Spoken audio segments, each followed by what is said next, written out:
So, for the agripreneurs who are here, it's okay to tell you what is happening in the economy, what other people have done, what Lagos State can do for you, and the rest. What I know is that it all depends on you. Everything is in your hand. And so, if you are driven by purpose, and the purpose for me is that nobody should ever go hungry while I'm still alive and doing this work. That's my own purpose. No, in Lagos, in Nigeria, should go hungry. What is your purpose? So in Origin Group, we have what is called the Ibadan story. And the Ibadan story is key for us. And why? It's because finding purpose and staying the course with your purpose is what will carry you on into achieving that goal that you set for yourself. And so, I shared the Bible story. We have a friend who walked in one day, and 2 weeks or 1 month before, he wasn't looking nice. He was poor, tattered. And the next day he came, he was looking very rich and bouncing everywhere. And I asked him, "Where did you go? What happened?" And he came back and said, "Hey, I went somewhere. I don't want to tell anybody, but there's something very big. When you get there, you make money, your life changes, and all of that." And I said, "What is happening there?" He said, "There's gold to mine." So he tell me the place. So he told me, "Bring your ears." I said, "What is it?" He said, "Ibadan. When you get there, there's money to me." So I said, "Okay, no problem." Again, I said, "What is happening there? Just when you get to Ibadan, there's money to me. Ask for Mr. XYZ." He said, "Fine, no problem." Unfortunately, the friend who told us that we shouldn't tell anybody had told about 5 different friends. And so, while we were preparing to go, 7 friends set out on the journey. One took a car to go. He sold everything he had and he was relocating to Ibaraba. The second one took a motorcycle. The third one took a bicycle. The fourth one took a donkey. The fifth one took a horse. And the last one decided he would jog. But all head for Ibarapa in Ibarapa. And with the goal of changing their life, with the goal of doing business, with the goal of achieving some phenomenal thing within the shortest period of time. Unfortunately, the man with the car, when he got to redemption camp, the car broke down.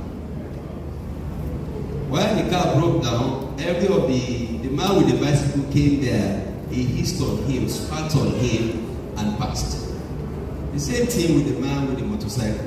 Every one of them came and passed. He was still trying to repair the car. I want to ask a question. Why didn't he turn back? Why didn't he go back to Lagos? Goal, purpose. He has proposed in his heart that he was achieving a goal that he was sure of. Guess what? He's not very sure, but he's convinced that he could get something. And every one of these people got there.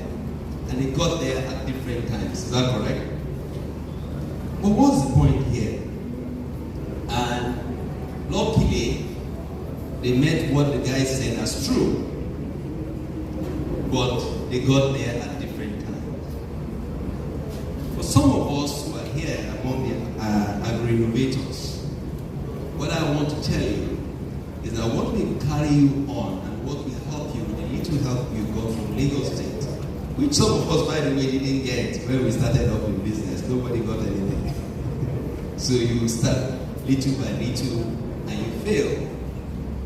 But what I see about this story is that just starting off with a beautiful car, the the car broke down, the man did not turn back. Do you turn back when you set on your goal? Do you change course when you set on your goals? Do you decide that it's no longer a Greek business and it's something else? I always tell people, it takes an average of 5 years to pass a session.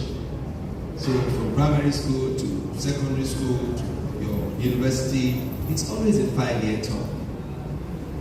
I believe that if you are consistent, stable, and steady, in 5 years, your business will break even. I'm not saying you won't face another challenge. I didn't promise that. But I'm saying you will break even. Because it takes about that to become a subject matter expert. It takes about that to actually weather the storm. It takes about that to grow trust that enables people to give you capital to go and invest. It takes about that to build a steady cash flow that people can go back and look into and see that this guy has done well and his trajectory is something that we can read. It takes about that. It's all about consistency. People often say, what is wrong with Nigeria? I used to say, what is wrong?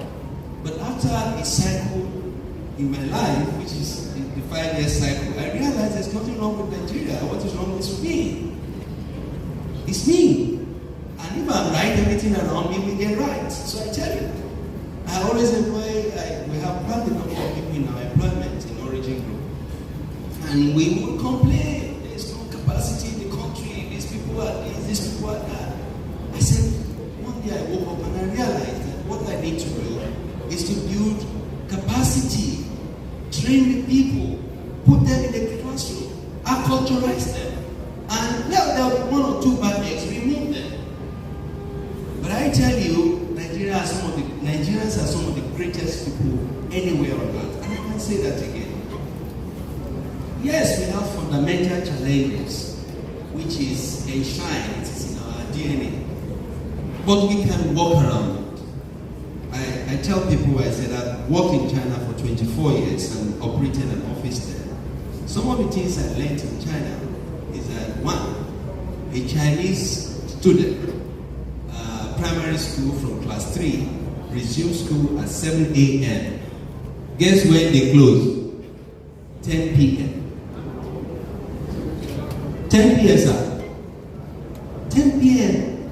7 a.m. to 10 p.m. Go and check it. 7 a.m. to 10 p.m. And you wonder why they are so disciplined. You wonder why there's so much competition. You wonder why they are so knowledgeable. You wonder why one of them, when you employ him, is like 30 of other countries or 50. It's because there's no room for any other thing but work and excellence. So stop complaining about your people in Nigeria. Start thinking of what other people did right and how you can do it. Secondly, I complain about the economy. The economy is not right. This is not right. That is not right. And people actually complain about the agri system. And I said, look, there's nothing wrong with the agri system. You get what you put in. You get what you put in.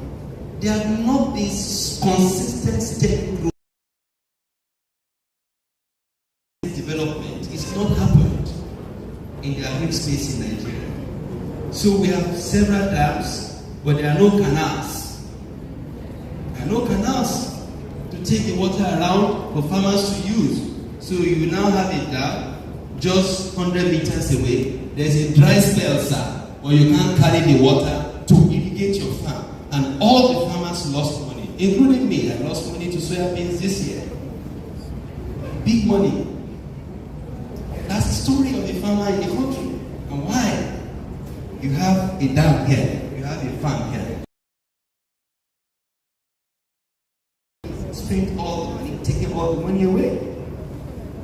And these dams are 30 years development. Even if it is that every year, you would have built 30 kilometers of canal the year before and the year before. So then what we invested, the food system that you see today, and the food that the price I'm sorry, but that's the truth. It's the truth. And we've got to tell ourselves the truth. Same thing. How much time do we give to agriculture?